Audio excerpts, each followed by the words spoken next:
కుటుంబంలో జరుగుతున్నటువంటి అకృత్యాలకు అడ్డుకట్టపడుతుంది. ఆమేన్ చెప్పండి. నిన్ను వలె నీ కుటుంబము వలె ఎవరి మట్టుకు వాళ్ళు ప్రతి కుటుంబాన్ని ప్రేమిస్తే, నిన్ను వలె నీ సహోదరుణ్ణి, నిన్ను వలె నీ కుటుంబాన్ని ప్రేమించినట్టుగానే నీవు ఇంకొక కుటుంబాన్ని ప్రేమిస్తే, అంటే ఈ ప్రేమ దరిద్రపు ప్రేమ కాదండి నేను చెప్పేది, యథార్థమైన ప్రేమ.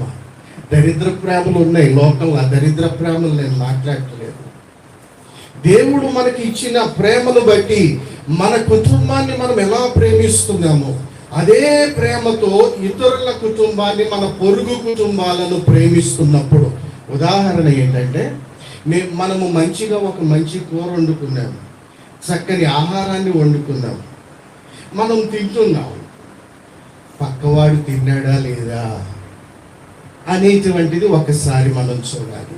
స్తోత్రం, హల్లెలూయా.